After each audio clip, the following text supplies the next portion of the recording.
What is going on, beautiful people? Welcome to another episode of Dear Mental Illness, the series where I, Lee Hammock, the diagnosed self-aware narcissist known as mental illness, take subscriber voicemails and call-ins and answer them in video format. Like break down the voicemail, answer their questions on this video right here.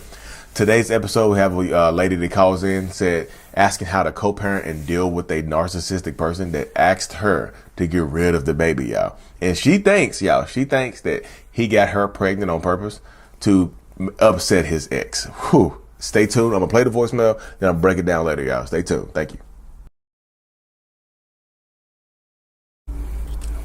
So, here we go. Hi. So, I'm calling in because I have some very serious questions about how to deal with a narcissist when it comes to obviously co-parenting situation, but I honestly don't want to co-parent. Don't want to. My narcissist was actually married before me and has other kids. And when I met him, he was like this charming, sweet, the whole 9-yard type of situation. I got love bombed to the max, and although I had just got out of a relationship, I wanted to take things slow. He was not up for it. In fact, he got me pregnant within the first month of me and him knowing each other. And I did not want to keep the baby, but him and his mother had convinced me to keep the baby. And I grew attached, so I was like, you know what? Maybe it's my time. I realized that along the lines that he was very bitter towards his ex-wife for moving on from him and experiencing her life and being in a relationship that's healthy and whatnot. There were certain things that I noticed with him as a parent to his other kids that I didn't really care for. So I did actually break up with him before I found out I was pregnant, but here I am, 4 months later. And we got into a situation because I realized that he was trying to use my pregnancy as a pawn to piss his ex-wife off. And instead of telling her directly, he would tell members of her family and wait to hear from her or close friends. And it made me uncomfortable. And I had contact with her, given that her children were around me. So I actually texted her. I was like, hey, I don't know if you heard, but I am pregnant. And I just wanted to tell you because I don't want any issues on my part with her. I don't know what her standards are with it, given the fact that my child would be siblings to her kids. And she didn't respond to me, which I didn't really care. I said my piece, but she did say something to him about it. And then from then on, he wanted me to get an abortion. And so he would consistently find any reason to say, get an abortion. It ended with him telling me, get an abortion and tell everyone you miscarried. He didn't want his mother to know, so his mother would defend him and be like, no, he's just worried about how, it would affect his life because, he said that he's not ready for another child. He was telling me that he was ready for another kid. He literally told me he wanted a daughter because he only has sons. And he posted on Facebook about how he was trying not to get me pregnant so soon because he was in love with me, which was really creepy to me at first because I'm like, I've only known you for a couple weeks. Also telling me that I was pregnant before my cycle was even to come about. So he was telling me I was pregnant and I didn't even know I was pregnant at the time, but was. It was horrifying. Honestly, the whole experience is horrifying. But because of the situation with him telling me to get an abortion and tell everybody I miscarried, I was fed up. And we got into an argument where I was just yelling at him to stop talking to me. I wasn't saying it in a nice way, obviously, but in response to that, he actually punched me in my chest, and his mother defended him for it. And she was angry at me for telling the doctors at my next doctor appointment. They told me that he wasn't allowed to come to the office when it comes to me seeing the baby and stuff. So I ended up having to block the mother, and I went and got a restraining order, and I just found out from my lawyer that he's seeking counsel and wanting to fight the restraining order. And I don't know what to do because I'm at a point where I'm 4.5 months, but I'm not really showing. And I'm like, do I lie and say I miscarried so that he won't fight the case? Or how do I prepare myself with the anxiety of why are you fighting the case? Why are you fighting this restraining order? I don't want any contact with you. I don't want nothing to do with you. So if you could answer my question, that'd be great. Okay, y'all. Oh, that was a doozy. Got my notes. Stay tuned for the breakdown. Goodness, y'all. Before we hop into the breakdown, y'all, make sure y'all check out the self-love journal that's on Amazon. Lee Hammock, I Love Me, a self-love journal. Help you rebuild that self-love and identity before, during, after a toxic relationship, y'all. Okay, that was a not wild one, y'all. I hear stories like this every day, but y'all already know. Let's get into it. Love bombing. Y'all, clearly, she might not know this, but she knows this now. He was not over his ex. Absolutely not. It doesn't sound like he wanted to be divorced. It sounded like his ex-wife was tired of him, fed up with him, and over him, and decided to move on and divorce him. And he was not over her. So he used this new person, our person, to try to make the ex-wife mad. Like trying to move extremely fast with her, getting her pregnant and stuff like that to try to make the ex-wife mad, because you heard her say that he's trying to make his ex mad. I thought he was trying to make his ex mad by doing subtle things, doing things here and there to try to intentionally set her off, to make her angry, to make her upset and things like that. So yeah, he was using her to make the ex-wife mad because the ex-wife was in a new relationship or looking for a healthy relationship and things of that nature. So he didn't want that to happen. So he wanted to make the ex jealous and whatnot. But yeah, pregnant in 1 month, quick, fast, in a hurry. Slow, y'all. This is what I tell everybody. It might be too late for her, but y'all, slow down. Absolutely slow down. If you're moving fast like this, I love yous. Too quick. Let's have a baby. Let's live together. Let's move in together. Let's do this. Slow down, y'all.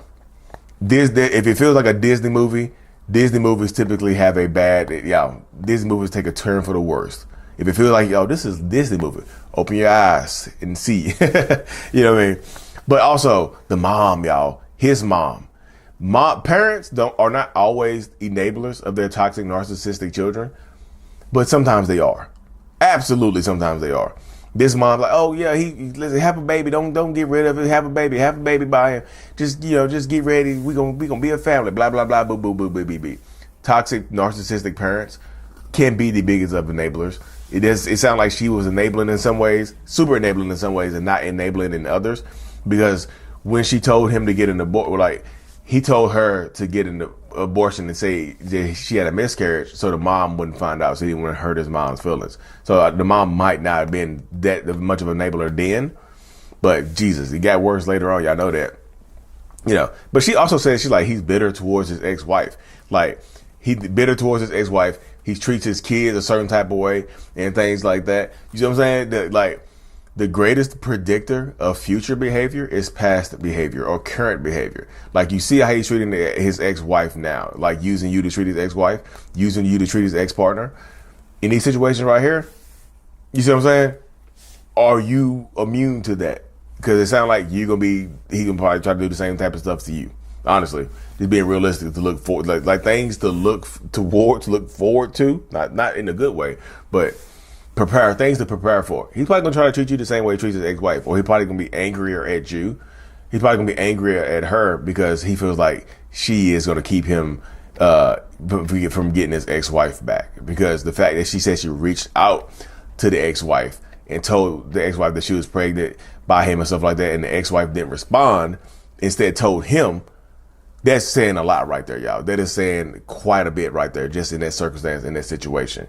That maybe the ex-wife doesn't trying to make the ex-wife jealous. Maybe it looked like it worked in that situation. Like it worked because she didn't respond to her. She responded to her ex-husband instead.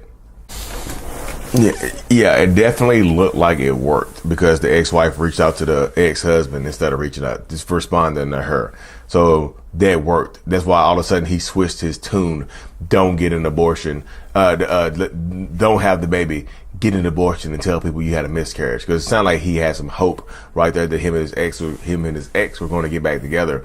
So, and he knew that that would be damn near impossible if she had a baby by him. So yeah, of course he doesn't want to have a baby by you. He wants to get his ex-wife back, so he wants you to get rid of it.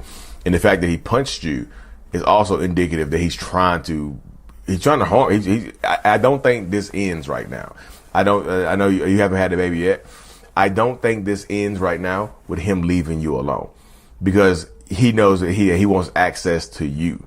You see what I'm saying? A lot of times it's not even about the kid, because he don't have a restraining order against the kid. It's against you. And you saw some, maybe I'm not showing right now. Maybe I tell him I lost the baby. He'll leave me alone. Restraining orders, a lot of times, I don't know what state you're in, what city you're in, but a lot of times restraining orders end up being public record. So there's public, like they search his name, it's going to come up. Maybe, I don't know, but don't drop it. If he's harming you now, he'll harm you again. He just will. And sometimes the people like this can get very, very dangerous, because they feel like you're ruining their life. They feel like you're holding them hostage. You know what I mean? I'm pretty sure it's past the date of no return for you to, have a smush or whatever. You know. So he's gonna get very, like, again, he's probably gonna lose his mind. I personally would keep the restraining order in place, not drop it, because it's kind of like you open the door for him to come back into your life and be extremely harmful and possibly dangerous to you, because the fact that he punched you is showing that that escalates. And then the mom defended him, whatever, like blocked. Yeah, I was gonna say, something you said the mom defended him, I was gonna block the mom, because the mom will justify him harming you. But when you have the baby, don't be surprised if she's all of a sudden trying to be nice. Like, I want to see my grandbaby, and this is that. Just because y'all have stuff going on doesn't mean I don't get a chance to see my grandbaby.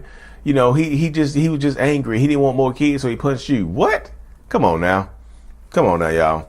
The mom defended him and stuff like that. Yeah, don't do that right there. But also, you also said that he posted about, like, a few weeks into your relationship, he posted about not trying to get you pregnant because he was in love with you. Yeah, those are like literal flares that he's shooting up to his ex-wife to let her know that he's moving on. Those literal, like, flares that he's shooting high into the air. Like, I'm moving on. I found the love of my life. I'm so in love now. Like, you were the new supply that he was using to make his ex jealous. And it seemed like it worked. You know what I mean? It seemed like using you worked. And now he's done. It seemed like he wanted to be done with you, so he can get his ex-wife back or his family back, and you are not, giving him what he wants. So he's going to hold some anger towards you. So I would damn sure keep the restraining order in place. And if you need to press charges, because he's gonna come back with a vengeance and with a fury. You have to be very, very careful, because he's fighting. You said he's fighting the restraining order. That's because it could be public record, and that's because, like, if he can't be around you, that means that he doesn't know what you have going on in your life. You know what I mean? He wants to be around you to probably try to harm you, push you down some stairs. I would not trust this person around anybody. I'm not telling you to abscond with your child, because they're parental alienation, and they can try to come get you. But while you're pregnant, you can do whatever you want to. When you're pregnant, you can move, you can do whatever you want to. But like I said, do that before the baby gets here. I'm not telling you, again, I'm not telling you to leave the state, leave the city, whatever. I'm just saying, I don't know what state you're in. Some of these co-parenting laws, they automatic 50-50. Because restraining order is against you, for you, not for the child. So when the child is born, he has rights to the child if he wants to. So talk to an attorney, see what's the best thing for you. But I do feel like he's a very dangerous person. I don't think co-parenting with this type of person will be of any benefit to anybody. I feel like he's dangerous. He'll harm you. The mom will harm you. He might not give your child back when you do exchanges. He might try to use, like, if the ex-wife is feeling a certain type of way and he somehow gets back with her, I don't think she'll treat your child with any kind of love or respect. Like, that child is head outside of that space. So be very, very careful, y'all. Be very, very careful. You have to, because if you're not careful, I'm telling you, if you are not careful, these people will take you up out of here. They will take you up out of here, make you lose your damn mind, and they will absolutely harm you. They just will. That's part of the space and the dynamic that these people go through.